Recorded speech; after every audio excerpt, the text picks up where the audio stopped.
This is the Run4Ben Podcast, which is a podcast that accompanies the Run4Ben documentary.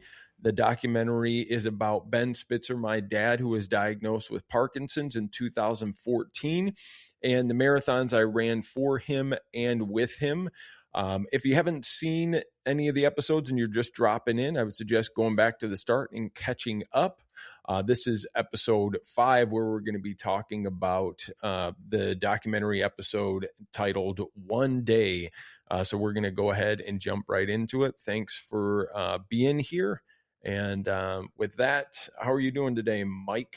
I'm good. I'm looking forward to talking about this episode. It's unique to the series in that, as the title says, one day. It takes place all during the course of one day, the day after you've moved to San Pedro, which if you look at episode 4, we find out that you moved to San Pedro and had lost your job. And this kind of picks up where we left off. I did move to San Pedro from North Hollywood. And the next morning, which I reference in this episode right at the start, I get there, we unpack the truck, get all the moving boxes in and kind of put into the rooms that they're supposed to be in. And then I get to bed around 1:30 in the morning, and I have to be to work at whatever time I was to work in the morning, 9 a.m. or something like that. And then, I'm going to come home after I'm done with work and unpack.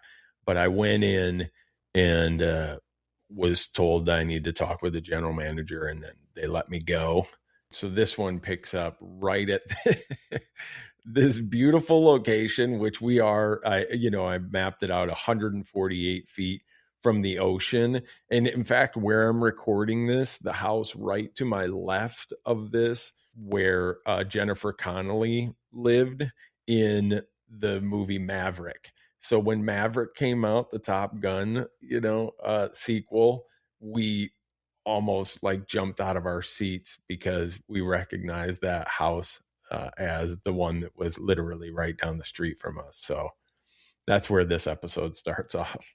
It's me talking by these beautiful bougainvilleas and, Cabrillo Beach right there. It's a fun factoid. It's something that, we've often said when we, in this experience of doing these episodes, and as opposed to releasing the documentary as a traditional, one-off feature length documentary, is we can dig into each of these little nuggets, and talk about them just to give extra, just a little extra context to everything. So I think that's kind of cool. It was just a really, really beautiful location. So after I lost my job, I walked down to the end of that. I went home. I told Britta. She was surprised I was home. She's like, "What are you doing here?"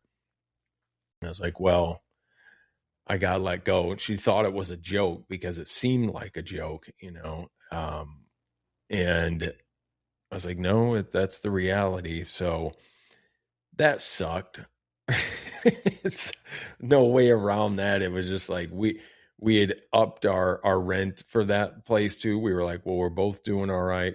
This job is paying a little bit more. We can, we want this really, beautiful place. We were surprised that we even got the house. We're because it was just so, such a beautiful location and stuff. So we were so excited about it. And then that happens the first day. So it was a bit of a,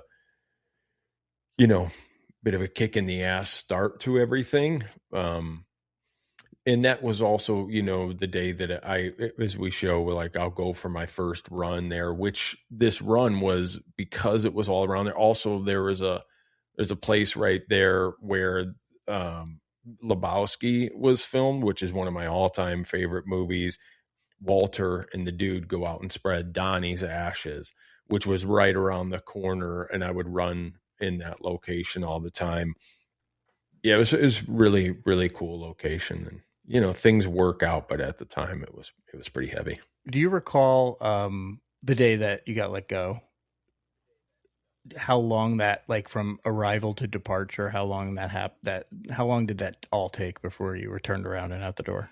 Yeah, it was probably when I got there, they said that the general manager and HR wanted to talk to me. So I was like, oh, this isn't great. Most likely not great. But then I had to wait around for a while because they were doing something. So then I talked with them. It was very surprising. Like, I won't get in, nobody cares about the whole thing, but it was just very weird to me. Like, I have not lost many jobs at all. I've lost, I think, one before that, and I knew exactly why I was losing that one. I was more interested in comedy and improv, and that was taking up my time, and I knew that it was affecting my work. This one was an odd one. And again, I won't get into all the whole thing, but I was just kind of surprised at it. And I go, okay, I kind of went through of like, this is a little confusing. Could you help explain this?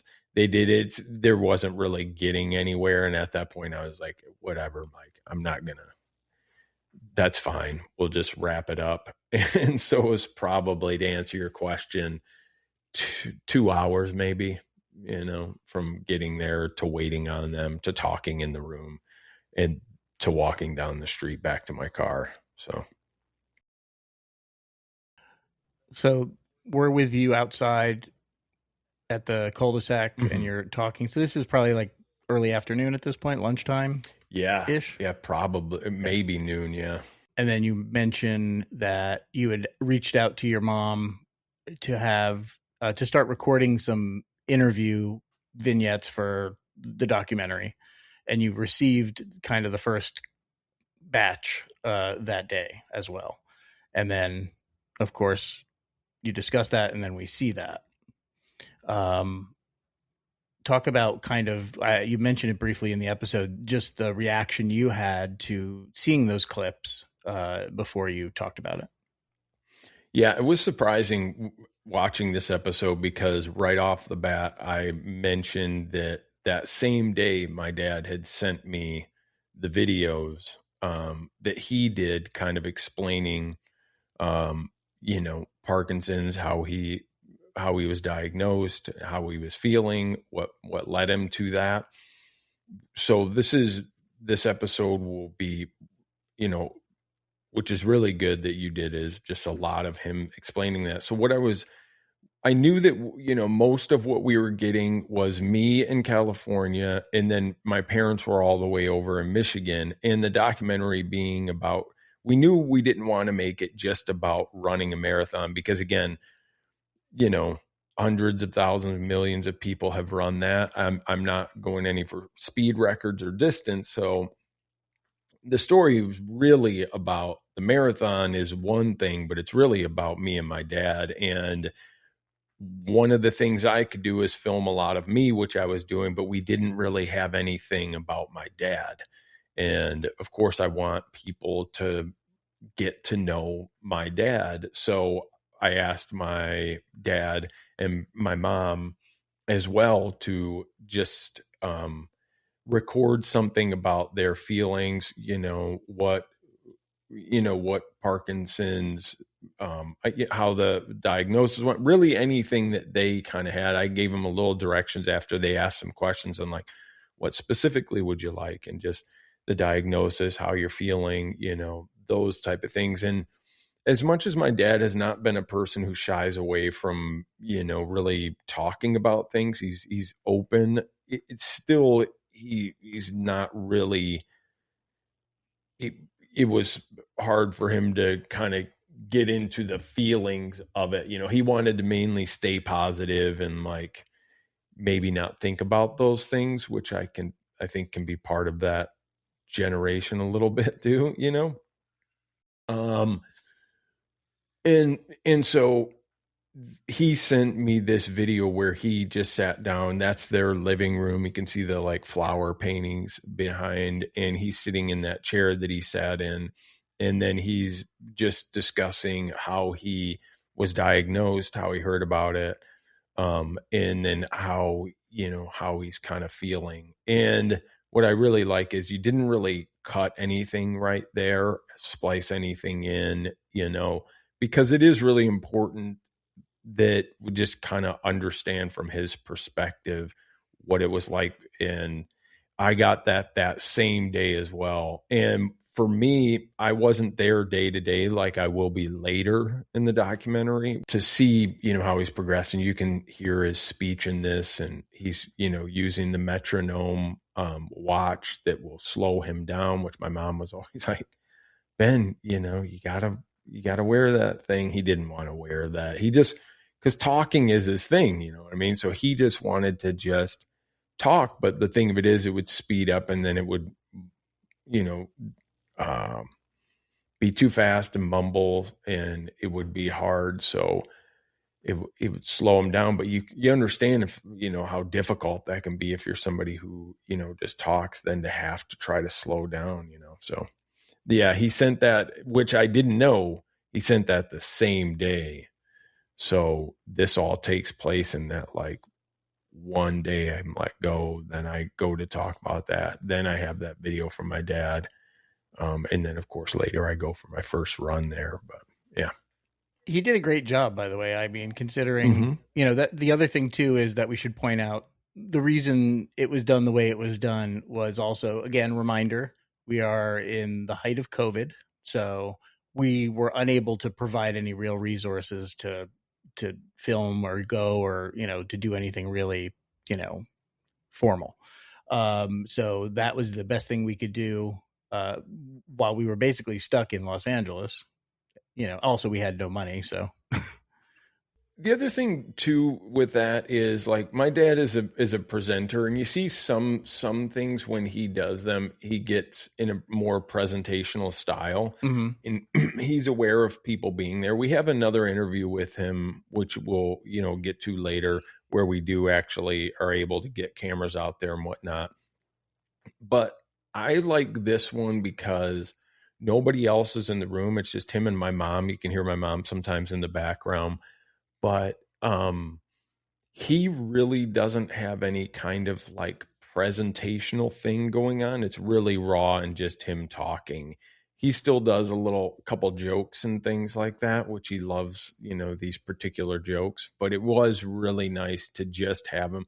And we knew also going through this thing, for me, getting something real over high production value at all times. Not that we don't want the best production value we can get, but I'd rather have the reality, the emotion of that, because that's what people are going to connect with. And that's what is going to actually, in the end, help people more than was it stylistically shot on the, a red camera with interviewers and proper lighting, Yeah. And also, to take into account the fact that this was 6 years ago too. So you're also, technology is not what it is in 2026 as far as camera and what you can do and things like that. So this project is always prioritized kind of content over, for lack of a better word, quality of photography, because that's just kind of what we had at our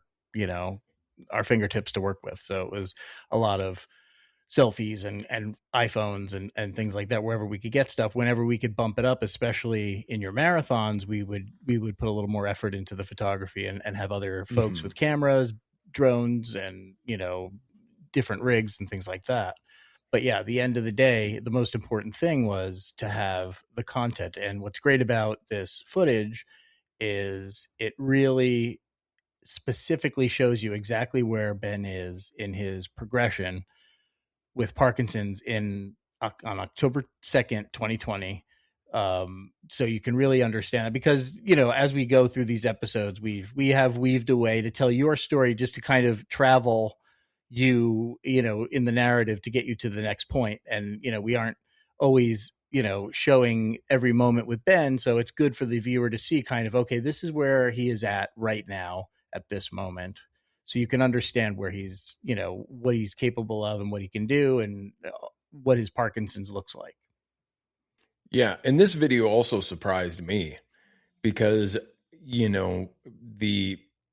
just seeing the progression myself, not being there daily, is the progression was much more pronounced than I had remembered just from this video. You can't get the same thing on phone conversations. I was talking to him often and whatnot, but just having the video and him going through.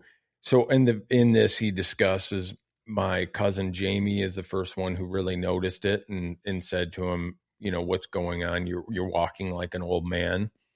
He noticed, and this is one of the first signs that he had seen of Parkinson's, which now at the time we weren't aware of at all. It's the other reason of doing this documentary is we were so unaware of these things that hopefully, showing some of this helps connect other people. But we were just unaware. So seeing that, he didn't know why his arm was holding stiff. He wasn't swinging it. And then his foot was dragging a little bit. He would just drag or hit the toe. And that's a pretty common thing you'll hear as well. But even before that, where he was unaware was he talks about the fact that he was in Virginia Beach. He would book shows out in Virginia Beach, and they had this really nice trailer, and he would book a bunch of shows out in Virginia Beach and do all of these shows out there and then go to the beach and then, be in the trailer. And he really loved doing this. He would set this up. Him and my mom would then go out there. So he was starting to set up more of a business out in that area just so they could maybe move there, and he would have a business set up there. So it would be like a retirement, because my dad wasn't ever going to retire from doing magic and juggling. He loved it too much. He would be done with a magic and juggling show, which always made him really happy. It says that he was feeling really down. And he also says that then he would take that kind of like, what's wrong with me? Thinking, what's his problem? What is he doing wrong? And he mentions that that was one of the first signs of Parkinson's as well, is it's messing with the dopamine levels in the brain. So you have that depression, which again, that was surprising to my dad and something that he was dealing with. He also was dealing with lack of sleep. He was having trouble. He'd always sleep right through the night. And then he started to have more trouble sleeping. All of those things prior to really getting the gait is what was the visual clue, but all those things were going on behind the scenes prior to that, the visibility of that walk showing up. Do you know the timeline of that as far as the subtle symptoms that were happening? Was that years, months? Was it, how do you have any recollection of how long that was? No, because he just didn't talk about that. Got it. What my dad would do is, again, he thought it was something was wrong with him. Why is he not feeling okay? So I've done this, and I've heard somebody else talk about this as well, is the self like, oh, I must not have done things right. I must not have I must have done something. I didn't wake up early enough. I didn't pray. I didn't, do my routine that would have made me feel okay. And I do this as well. As I wake up, and like, oh, I've already messed it up. It's, and you start taking it out on yourself. My dad did a lot of that because he read a lot of like different books about positivity and setting goals and things like that. So he would just probably think, oh, I'm just not doing something right. I should be adjusting it, or, so I think he kept that to himself and was like, I'll just correct this and it will be okay, and not burden anybody else with it, So there was no discussion of that, at least with me. I don't know if he talked about it with my mom, but he didn't mention it to any of us. We were unaware of any of the things up to the walk that my cousin Jamie pointed out, was that there was something wrong with his walk. And I still remember the first time I started to hear about that this may be Parkinson's. I met him for breakfast at a diner when I lived in Ferndale, Michigan. And I rode my bike there and got there earlier than he did. And he parked down the street a little bit. And I was aware that this thing, that I didn't know at that time whether he was actually diagnosed or it was just being talked about. I'm not sure about that, but I remember him walking up and that my mom or him mentioning that there was this issue with his walk, that he was walking, quote unquote, like an old man. And that was the first time I remember being like, yeah, something is wrong with that right side. He's not walking in the same way that he should. And I think that's when he talked to me about Parkinson's, that he was diagnosed, like it was official. So that's the first I was aware of it, was really when I found out he had that gait with his walk, so. You mentioned your cousin being the one who observed the gait, and that was kind of like a first outward kind of pointing it out to him. Was that the inciting incident that got him to the doctor to check it out? Or was there something else that, if you know this or not, that you recall that he said, oh, I should go get this looked at? Like, this is a thing I should look into? Because the depression stuff, I could also I can understand where you're depressed. You don't go, oh, I must have Parkinson's. You don't go to that place. You usually go to a place of emotional well-being. So, which makes total sense. But was there like a particular moment that he had, or your mom, where they're like, we should probably go in and have a look at this? Or was it that time that your cousin had observed that? No, it was from my cousin that she observed that. I think it became more clear. And I think that may be one of those things where I talked about, like, him sending that video, you can see the progression. Sometimes if it's day to day with it, you may not recognize it as well as somebody who may not see you for a while and then they notice it. So that could have been the case, but there was nothing prior to that. That was as far as I know, the inciting incident, and I haven't heard anything different to whether, he had discussed that previously. And that really talks to kind of how my dad did. There's no judgment on this. It's simply the way that he would deal with things. And even going forward from the diagnosis to him having issues, my mom had to advocate to be clearer to the doctors. And it wasn't because my dad was trying to hide or lie about anything. My dad just wanted to believe that he was doing better than he could be, that, if he just had the right mindset about things, it would be better. So oftentimes he would himself just look over those things and for the positive. And then when a doctor would say something, nope, I'm doing pretty good. And my mom would be like, Ben, you're having this issue or you're having that issue, And so again, it's nothing about that, he was just trying to remain positive, and that was his default kind of setting, was to do that. So it wasn't that he was like in some sort of denial or anything like that, or active denial, I guess.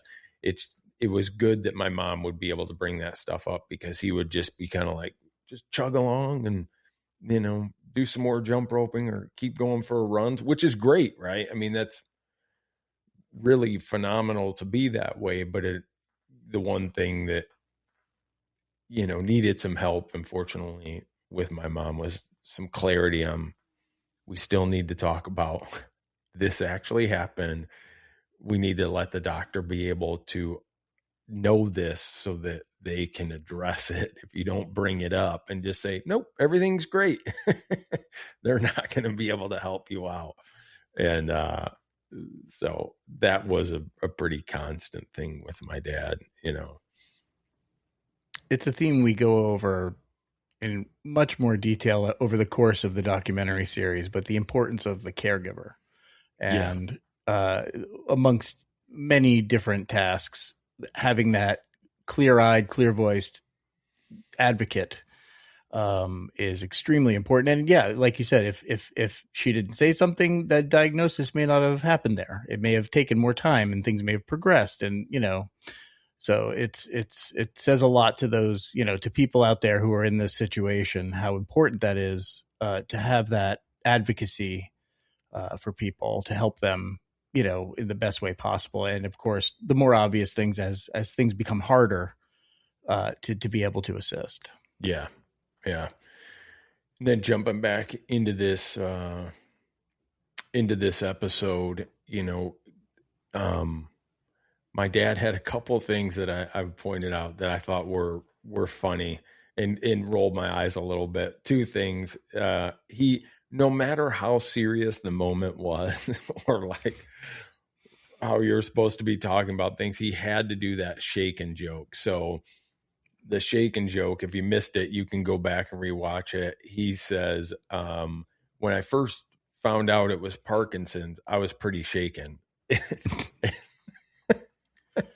I don't know how many times I heard that joke, and the thing of it was too, and my dad discussed this later, is he was unaware. He was unable to really adjust his face in particular ways. So you would see, you even see him in this, and it will look kind of like he moves and kind of does that. He'll go, because he realizes he's not smiling, but he's unaware that he's not doing that. So when he sees it in the video that he's not smiling, he tries to adjust his face to convey the emotion he's actually feeling, because he's unaware that his face is flat. It's the flat affect. He is unaware that that's happening. He often was unaware that his speech was not coming through clearly either. And, that's why we had to like slow down. So the funny thing is, in that video, he tells that joke, but it's a flat affect. So it doesn't sound like a joke. It's a joke, but when the delivery isn't there, because he's not able to do the timing and the facial delivery of it. And he talked about this later, when he would go to different groups and things like that, where he would be with other people. He would continually try to be, he joked all the time. So he would continually try to say these jokes that were these self-deprecating jokes, and people just felt bad. He would say something terrible, meaning it to be too far, and to say too much. And they would just feel uncomfortable and say they were sorry. And he's like, no, I'm joking. But then he couldn't go back and explain it because his voice, it was too slow, and he couldn't get it across with his facial expressions.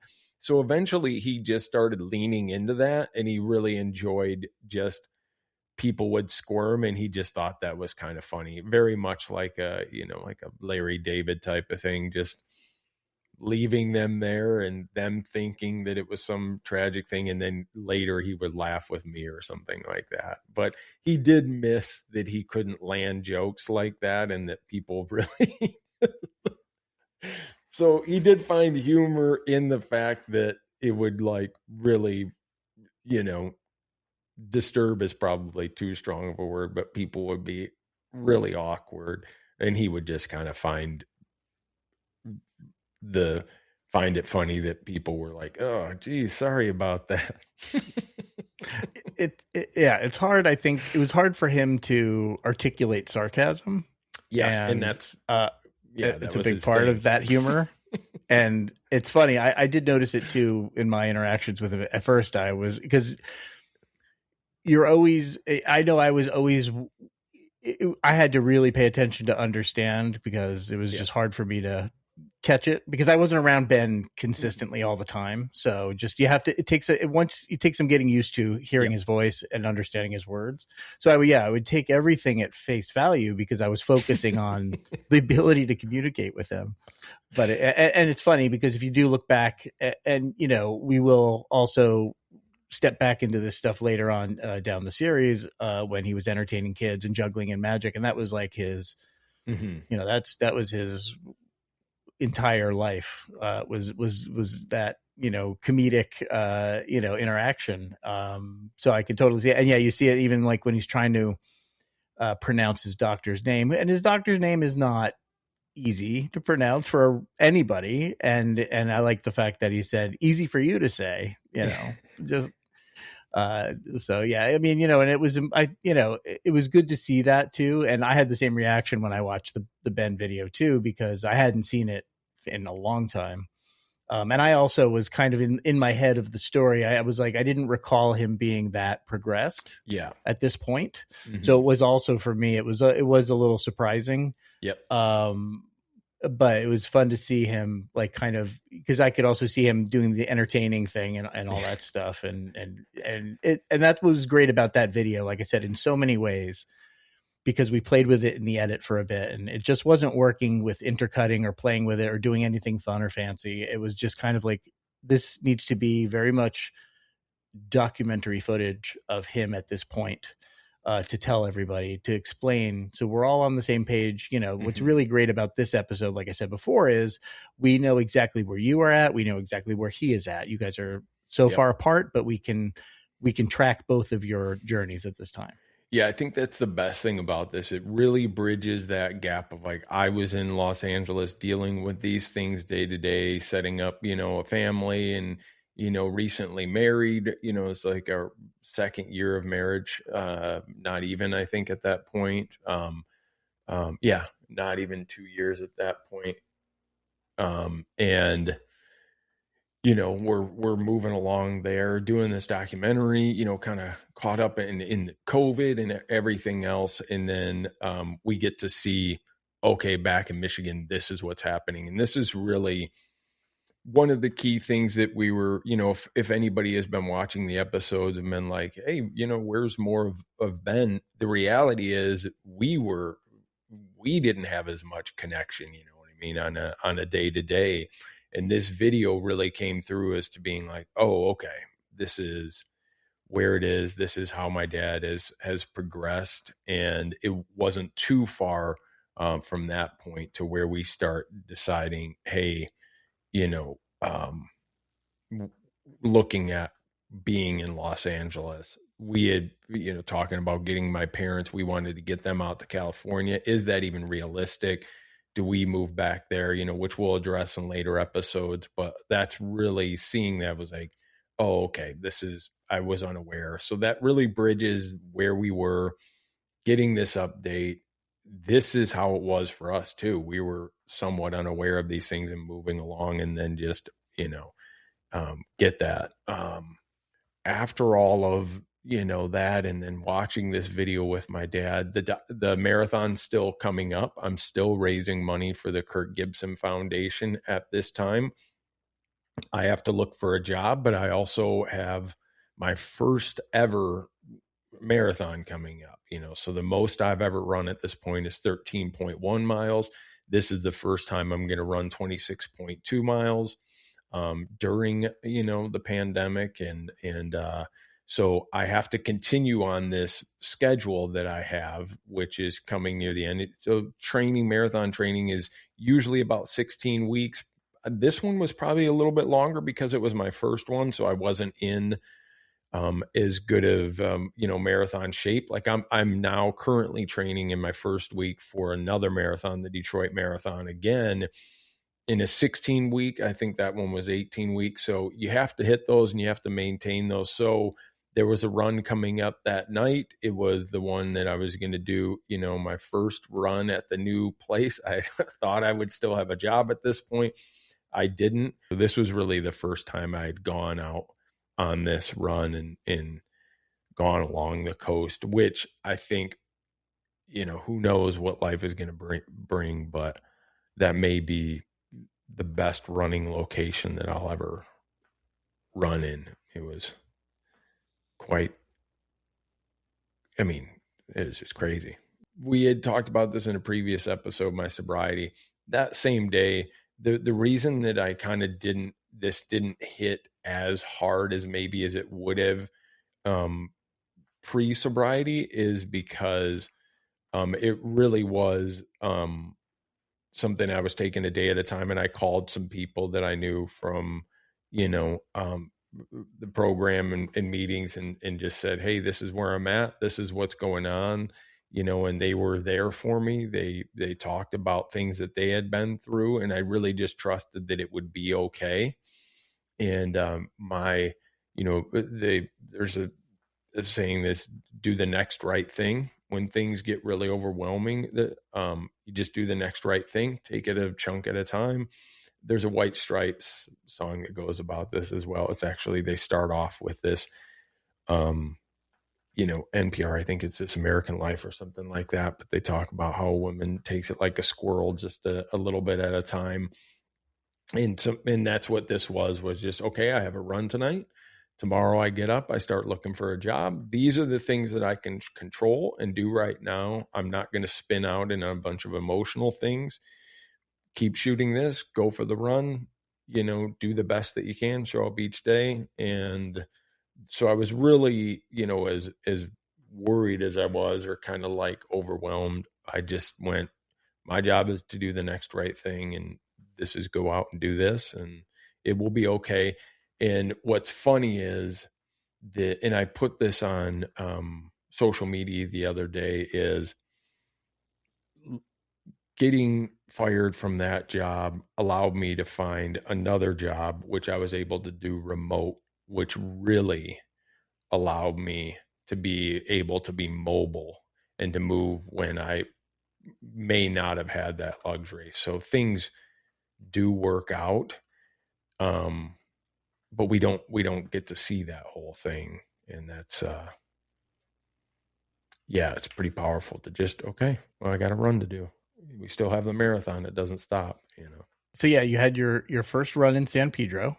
So we're able to kind of, it's nice. This episode kind of wraps up with kind of like, oh, this is how we were, we started up the series with you running, and we're kind of getting back to that now. So everything is kind of realigning, and we're moving forward and all that stuff. And there is a point where you quickly and briefly mention the Korean friendship bell in San Pedro, and that is your intended finish line for the marathon. So we get a little tease of that, which becomes a bigger story as we go along.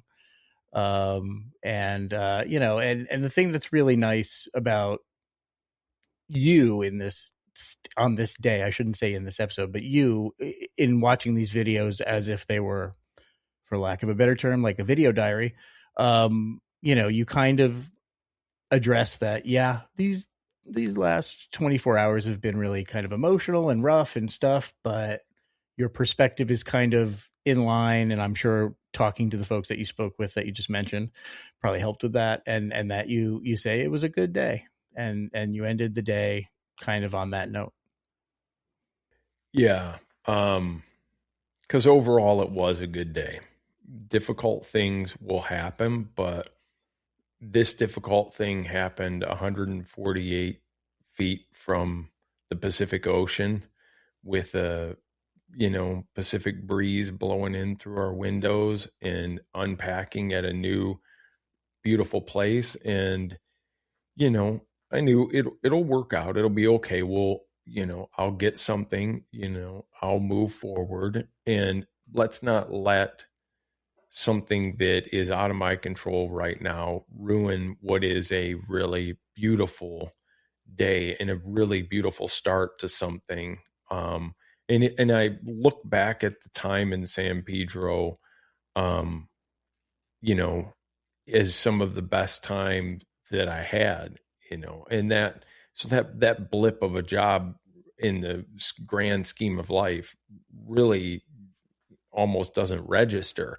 But yeah, it's cool that it took place in one day, and I think people really enjoy this. I really enjoyed being able to see my dad again and really hear from him on this. This will really give people a good perspective on his side of things, and maybe a little more insight into Parkinson's in general, and also more specific to my dad. This would have been 6 years long into his diagnosis, which can be surprising for some folks, because for 6 years long, this is a pretty fast progression. So we've mentioned it before that he was frustrated about the speed of progression, and what it was taking away from him. This will show. This is a 6-year time frame. Went from, healthy, doing magic and juggling shows, jumping rope 40 minutes a day, working out, to where we see him in this episode. So, yeah, I think that's, and we've discussed this too, as far as, we have other folks in our orbit that we've dealt with. Obviously, Kirk Gibson is one of them, who have Parkinson's, who are in the age range of your father. And their journey is completely different. Their symptoms are completely different, or in some cases, greatly reduced. So it really is kind of, there are definite similarities, but there's so much that's not similar. And even in all those folks, they each have their own kind of rap sheet, and it's really interesting to see that. And again, for those of you watching and listening, that's what we're trying to show everybody is, the story. We're telling the specific story, but also kind of a case study and the experience, and and hopefully that provides information or comfort or interest to help you along. Yeah, or just some understanding and for what this is and what it can mean on a day-to-day, and what it's always, I've always found that or not always, but I've learned that once we understand a little bit more about people and what they're going through, it gives us more empathy and a little more understanding, and that's always a gift, is to get a little bit more of that. And I will note, because we're wrapping up here, this has nothing to do with we're not sponsored or anything by anybody. We do this all on our own, and all the editing, all putting together. We've had help with, GoFundMe and things like that for people raising money to support this, but nobody's sponsoring this. But I do have this Parkinson's hat, and it's from somebody I know on social media, never met in person, but Allie Signorelli, and she has a podcast as well, and this great store that says, and I absolutely love this hat. And so if you're like, where did he get that awesome fuck Parkinson's hat? I'd love to have one of those, because you know what? Fuck Parkinson's. Then you can go there and get that too. Again, she didn't sponsor or ask us to do this or anything. I just really enjoy the hat, and I think you should check her out. Listen to her podcast, Too Young for This Shit. She has been going through things and sharing a lot of things that really remind me of being with my dad and the things that we dealt with. She's really open and honest about it, and she's going through it right now, and it's been incredibly healing for myself. I think it's really powerful. It's not easy to share all the things that she's sharing. And I think that she's not the only one. There are multiple people, but she's really stood out as somebody. You just connect with certain people. I just wanted to mention that it's just something that personally has meant a lot to me. And I wanted to take a little time and talk about that today.